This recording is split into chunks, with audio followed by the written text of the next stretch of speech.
Good afternoon, everyone. Welcome to my channel Dhani Classes. Today we have to start class 9's first chapter, Democracy in the Contemporary World. It means हम first chapter को start करेंगे आज। Democracy या लोकतंत्र क्या है ना। उसमें डेमोक्रेसी को पढ़ने से पहले before studying democracy we have to know about the democracy in the contemporary world. यानी जो चैप्टर है डेमोक्रेसी क्या है, व्हाट इज़ डेमोक्रेसी, या डेमोक्रेसी की बिगनिंग क्या है, या वर्ल्ड में डेमोक्रेसी का क्या सिनेरियो है 1950 से लेकर 1990 और 2000 तक डेमोक्रेसी का, या करंट में 2020 तक यदि हम बात करें तो डेमोक्रेसी की कंडीशन पूरे वर्ल्ड के कंट्रीज़ में क्या है ना। इसको पढ़ने के लिए बेसिकली हमको जो चैप्टर है, चैप्टर की बिगनिंग करना है टू केस स्टडी से। जो आपकी बुक है, बुक में चैप्टर 1 तो एक्चुअली में democracy, what is democracy and why democracy chapter दिया है, गिवन है। बट उसके पहले एक शॉर्ट में इंट्रोडक्शन दिया हुआ है, यानी एक कह सकते हो केस स्टडी दी है, 2 स्टोरीज दी है। जो 2 स्टोरीज जो है केस स्टडी है वो केवल मैं आज के इस लेक्चर में आपको बताऊंगी। बहुत सारे स्टूडेंट्स से का ये डाउट था कि केस स्टडीज को प्रॉपर क्लियर किया जाए, तो इस केस स्टडी के बारे में मैं आज पूरा डिस्कस करूंगी डेमोक्रेसी चैप्टर से पढ़ने से पहले। So let me start the chapter, start the point. बेटा क्या है कि democracy in the contemporary world, इस पूरे लेक्चर में क्या गिवन है, 2 केस यहाँ पर दिए हुए हैं। फर्स्ट केस स्टडी है चिली के बारे में, second case study is about the Poland. I wrote some points about the Chile and Poland. यहाँ मैंने कुछ चिली और पोलैंड से रिलेटेड कुछ उसके रिगार्डिंग कुछ पॉइंट्स भी लिखे हैं। लेकिन जब आपके चैप्टर की बिगनिंग हो रही है ना, तो चैप्टर की बिगनिंग में थोड़ा स्टोरी ऐसी है कि फर्स्ट स्टार्टिंग जो हो रही है वो चिली से स्टार्टिंग हो रही है ना, कि चिली में डेमोक्रेसी कैसे स्टार्ट हुई या कैसे थी, या बीच में क्या चेंजेस आए, या फिर से रेस्टोरेशन ऑफ डेमोक्रेसी कैसे हुआ, ये आपके चैप्टर की बिगिनिंग में दिया हुआ है।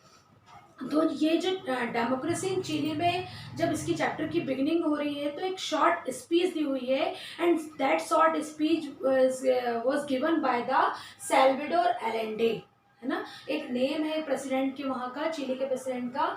ये जो चिली के प्रेसिडेंट है 1970 में सिलेक्ट हुए थे, और उन्होंने लास्ट स्पीच दी थी 11 सितंबर 1973 में। अब आपके माइंड में क्वेश्चन आ रहे होंगे कि 3 इयर्स में क्या चेंजेस हो गया ऐसा, ठीक है। सो आई एम एक्सप्लेनिंग। 1970 में सैल्वाडोर अलेंडे को वहाँ के पीपल्स ने एज अ प्रेसिडेंट इलेक्ट किया, है ना। तो इलेक्ट किया वर्ड आया, इसका मतलब ये समझ में आ रहा है कि वहाँ पर पीपल्स ने अपनी चॉइस से सैल्वाडोर अलेंडे को एज अ प्रेसिडेंट इलेक्ट किया था। तो इसका मतलब थोड़ा सा सिनारियो हम ये देख सकते हैं कि डेमोक्रेसी की कुछ चीज़ें उसमें देखने को मिल रही है, ठीक है। फिर उसके बाद ये दिया हुआ है कि 1970 से लेकर 1973 तक 3 इयर्स तक जो सैल्वाडोर अलेंडे हैं उन्होंने चिली में बहुत सारे ऐसे चेंजेस किए, यानी उन्होंने क्या कुछ फैसिलिटी प्रोवाइड की थी वहाँ की पब्लिक को, जो वहाँ की पब्लिक उस चीज़ को कभी नहीं भूल पाई। जैसे उन्होंने प्रॉपर्टी का, लैंड का रेस्टोरेशन किया, उन्होंने फ्री में मिल्क प्रोवाइड किया, कुछ ऐसे चेंजेस किए तो वहाँ की पब्लिक उन्हें बहुत पसंद करने लगी थी, ठीक है। फिर इसी तरह से लास्ट 11 सितंबर 1973 को क्या हुआ कि मॉर्निंग में रेडियो के जरिए ये जो सैल्वाडोर अलेंडे हैं इन्होंने एक स्पीच दिया, एंड स्पीच में ये कहा उन्होंने अपनी पब्लिक से कहा कि मैं रहूँ ना रहूँ ना, इन फ्यूचर ऐसा होता है कि मैं ना रहूँ, but you have to fight for the democracy, है ना। लेकिन डेमोक्रेसी जो है वो फिर से आएगी, उसका रेस्टोरेशन फिर से होगा, और कंटिन्यू आप इसके लिए फाइट करते रहना। हो सकता है कि मैं रिटर्न फिर से आके डेमोक्रेसी आपको प्रोवाइड करवाऊँ, यानी मैं आपके राइट्स को लेकर आगे जो है इसको मुहिम छेड़ूं या आगे चलकर मैं आपके लिए राइट्स प्रोवाइड करवाऊं। इस तरह से लास्ट स्पीच उन्होंने दिया। और ये लास्ट स्पीच जो थी, ये जो वहाँ के कहना चाहिए पीपल्स थी, वो उनके माइंड में टोटल अपना एक प्लेस बना चुकी थी। ठीक है, फिर क्या हुआ कि 11 सितंबर 1973 को जो मिलिट्री कोप है, जिसके जो मिलिट्री कोप के जनरल थे अगस्तो पैनोसेस, उन्होंने क्या किया कि मिलिट्री जहाँ पे प्रेसिडेंट का हाउस था, उस हाउस को आसपास से पूरा घेर लिया। वहाँ की जो आर्मी है, उसकी मिलिट्री जो है, उन्होंने साथ में उसको घेर लिया। और सैल्वाडोर अलेंडे से कहा गया कि आप क्या रिज़ाइन दो पोस्ट से, बट उन्होंने रिज़ाइन को देने से रिफ्यूज़ कर दिया। तो वहीं पर सैल्वाडोर अलेंडे को किल्ड कर दिया गया, मार दिया गया। अब जब सैल्वाडोर अलेंडे मारे गए तो क्या हुआ कि 1973 में यहाँ पर एक नई गवर्नमेंट बन के आई। और ये जो गवर्नमेंट थी, ये थी मिलिट्री कोप ऑफ 1973, यानी डिक्टेटरशिप रूल स्टार्ट हो गया। हमने क्या देखा कि 1970 में जो सैल्वाडोर अलेंडे आए थे, उनके रूल्स रेगुलेशन में, उनकी गवर्नमेंट में डेमोक्रेसी के कुछ पार्ट्स थे, है ना, कुछ डेमोक्रेसी के कुछ सिनेरियो देखने को मिलता है ना। अब ये डेमोक्रेसी क्या है, ये सब हम नेक्स्ट चैप्टर में पढ़ेंगे, लेकिन जो बेसिकली राइट्स से रिलेटेड जो बात बता रही हूँ मैं आपको, वो हमने इसमें देखने को हमें मिली। फिर हमने क्या देखा कि 11 सितंबर 1973 से जो अगस्तो पैनोशेस जो थे, वो यहाँ के नए जो प्रेसिडेंट बने, और उन्होंने लगातार 17 ईयर्स तक रूल्स रेगुलेशन वहाँ पर किया चिली में। ठीक है, उस बीच में उन्होंने काफ़ी कुछ चेंजेस किए, बहुत सारे क्राइसिस हुए, बहुत सारी कॉन्स्पिरेसीज हुई। और वो क्राइसिस कॉन्स्पिरेसीज में एक एग्जाम्पल था, वहाँ के एक आर्मी थे, आर्मी के जो चीफ थे, एयर विंग के चीफ थे, उनका नाम सरनेम इज दैट बेचलिट्स था, है ना, अल्बर्ट बेचलिट्स, यस। एंड उनकी वाइफ, उनकी डॉटर, उन्होंने इस चीज़ को, इनके रूल्स रेगुलेशन को मारने से मना कर दिया। ठीक है, तो क्या किया गया कि ये जो अगस्तो पैनोसेस थे, इन्होंने ये जो एयरविंग्स के चीफ थे, उनकी फैमिली को, पूरी फैमिली को प्रिजन में डाल दिया। और अप्रॉक्सीमेट 3000 पीपल्स जो थे वो मारे गए। यानी ओवरऑल वो क्या चाहते थे कि डिक्टेटरशिप या मिलिट्री रूल वहां पर चले। तो इस तरह से 17 ईयर्स तक लगातार फिर मिलिट्री रूल वहां पर चलता रहा। ठीक है, फिर आगे क्या होता है कि इसी में चिली में और थोड़ा सा और है इसकी स्टोरी, कि ये जो अगस्तो पैनोसेस थे, इन्होंने काफ़ी समय तक रूल कर लिया, 1988 तक रूल किया। अब उस रूल के बीच में 1988 को उन्होंने एक रेफरेंडम लेकर आए। अब वो रेफरेंडम ऐसा रेफरेंडम था जिसके कारण उनका जो गवर्नमेंट है, उन्होंने अपनी गवर्नमेंट, अपने पावर को लॉस कर दिया था। अब वो रेफरेंडम क्या था, मतलब वो चाहते थे कि मैं भी जो पीपल्स है उनके सेंटिमेंट्स को लूँ, है ना, सेंटिमेंट्स यानी उनकी भावनाओं को, उनको अपने तरफ अट्रैक्ट करूँ, कुछ बातें ऐसी करूँ कि पब्लिक उनको पसंद करने लग जाए। तो उन्होंने अपना एक रेफरेंडम इंट्रोड्यूस किया। उस रेफरेंडम के अकॉर्डिंग उन्होंने क्या कहा कि अगर आप, if you want to continue my power, so you can say yes, and if you don't want to continue my power, you can say no. ऐसा उन्होंने एक रेफरेंडम लेकर आए, पब्लिक की ओपिनियन चाहिए, और ये सबसे बड़ा उनके लिए लॉस वाली कंडीशन थी। पब्लिक ने उनको रिफ्यूज़ करना स्टार्ट कर दिया। वहाँ पर चिली में धीरे धीरे रिवोल्ट स्टार्ट हो गया।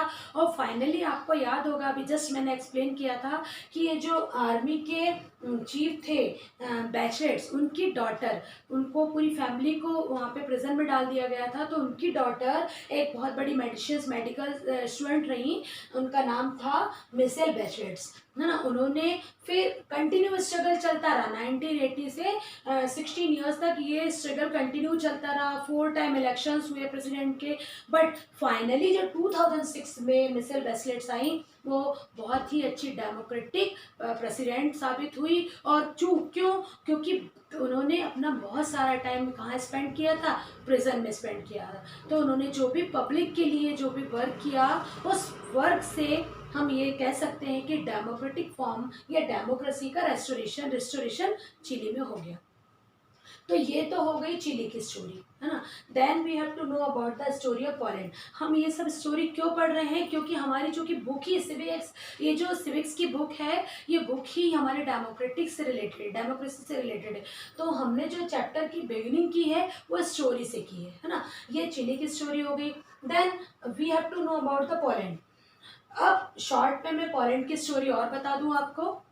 पोलैंड में क्या हुआ था कि पोलैंड में 1980 अप्रोक्सीमेट में Polish United workers party rule करती थी। अब ये ऐसी पार्टी थी कि कोई और अदर पार्टी इसके कंपेयर में, इसके अगेंस्ट में इलेक्शन में पार्टिसिपेट नहीं कर सकती थी। टोटल हम कह सकते थे कम्युनिस्ट गवर्नमेंट थी। और केवल पोलैंड में नहीं, यानी यूरोप की बहुत सारी कंट्रीज में ये Polish United worker party run कर रही थी, चल रही थी। और अगर मान लीजिए कोई पॉलिसी यूनाइटेड वर्कर पार्टी के अगेंस्ट में होता था तो या तो उनको प्रिजन में डाल दिया जाता था या तो मार दिया जाता था। ऐसे रूल्स रेगुलेशन चलते थे। यानी कह सकते हो डेमोक्रेसी बिल्कुल कहीं देखने को नहीं मिलती थी। फिर क्या हुआ, 14 अगस्त 1980 की एक इंसिडेंट है। एक सिटी है वहाँ पे, डैन सिटी। डैन सिटी में एक प्लेस है, एक इंडस्ट्रियल प्लेस है, लेनिन शिपयार्ड, है ना। लेनिन शिपयार्ड के जो क्रेन वर्कर और वहाँ के जो कुछ वुमेन्स है, उनको उनके वर्क के कुछ कारण से क्या किया गया कि उनको उनकी पोस्ट से हटा दिया गया। तो वहाँ के जो पीपल्स हैं सब ने मिलकर स्ट्राइक करना स्टार्ट कर दिया। अब चूंकि स्ट्राइक करने से कोई बेनिफिट तो था नहीं। क्यों? क्योंकि ऐसा था कि वहाँ पर ट्रेड यूनियन बनाना या वहाँ पर स्ट्राइक करना इलीगल माना गया था। फिर भी कंटिन्यू उन्होंने ये रिवोल्ट कंटिन्यू वो करते रहे कुछ समय तक। फिर उनको जो है एक ऐसे व्यक्ति ने ज्वाइन किया था 1975 या 76 में। एक इलेक्ट्रिशियन हुआ करते थे लेनिन शिपयार्ड में, उनको भी पोस्ट से हटा दिया गया था। ठीक है, तो जब उनको पोस्ट से हटा दिया गया तो उन्होंने भी इस स्ट्राइक को ज्वाइन कर लिया। और उनका नाम था लैच वेलेसा। लैक वेलेसा जो आप बोल सकते हैं, उसको प्रोनाउंस कर सकते हैं, लैक वेलेसा। उन्होंने इसको, इनकी स्ट्राइक को ज्वाइन कर लिया और ये स्ट्राइक कंटिन्यू चलती रही। और उन्होंने इस चीज़ को कहा कि हम स्ट्राइक को तब बंद करेंगे जब आप हमारे 20 कुछ पॉइंट्स को मानेंगे। अब उन्होंने, ठीक है, गवर्नमेंट ने उसको एग्री भी कर दिया। गवर्नमेंट ने उनके 21 पॉइंट पर अप्रूव कर दिया। उसमें से बेसिक पॉइंट्स थे, ट्रेड यूनियन बना सकते हैं, या जो पब्लिशर में क्या सेंसरशिप है उसको रिमूव किया जाएगा, एक अलग से पार्टी बनाई जाएगी, है ना। इस तरह से 21 पॉइंट में उन्होंने अप्रूव कर लिया। फिर फाइनली क्या होता है, एक सॉलिडरिटी पार्टी के नाम से एक वर्कर पार्टी सामने आती है। अब ये वर्कर पार्टी जो थी उसकी बिगिनिंग तो शॉर्ट थी, लेकिन धीरे धीरे पूरे जो वहाँ पर कंट्री में और आसपास प्लेस में अप्रॉक्सीमेट 2 करोड़ पीपल्स ने उसको ज्वाइन कर लिया। जब उस समय की रिसेंट गवर्नमेंट ने देखा कि इस तरह से ये वर्कर पार्टी तो क्या हो रही, हमारे लिए लॉस वाली कंडीशन होगी, तो उन्होंने क्या किया कि मार्शियल लॉ इंट्रोड्यूस कर जितने भी पर्सन, जो भी पर्सन सॉलिडरिटी पार्टी को फॉलो करता था, सबको प्रिजन में डाल दिया या किसी तरह का कोई पनिशमेंट दे दिया। तो ये बेसिकली 2 स्टोरीज थी, चीनी की और पोलैंड की। अब ये जो वर्ल्ड की 2 स्टोरीज के जरिए हम चैप्टर 1 पढ़ेंगे। चैप्टर 1 में हम वाई डेमोक्रेसी व्हाट डेमोक्रेसी पढ़ेंगे, यानी दोनों स्टोरी से लेकर हम पढ़ेंगे कि डेमोक्रेसी क्या है, डेमोक्रेसी के फीचर्स पढ़ेंगे, उसके आर्गुमेंट्स पढ़ेंगे। फिर हम पूरे वर्ल्ड का सिनेरियो देखेंगे कि डेमोक्रेसी कहाँ से स्टार्ट हुई है और कहाँ पर एंड है। अभी भी कोई बहुत सारी कंट्रीज ऐसी हैं जहाँ पर डेमोक्रेसी नहीं है ना। और डेमोक्रेसी तो आप बेसिकली आप जानते हैं कि democracy is a form of government which is organised by the peoples, यानी जनता का, जनता के लिए, जनता के द्वारा किया गया शासन, ये डेमोक्रेसी है। सो स्टूडेंट्स, आई होप आपको ये समझ में आया हो ये लेक्चर। ये इंट्रोडक्टरी लेक्चर था आज का। अब नेक्स्ट लेक्चर में मैं आपको Y democracy and what democracy, ये पूरा आपको डिटेल में बताऊंगी, उसके फीचर्स बताऊंगी। सो थैंक यू, और like and subscribe my channel. Thank you students.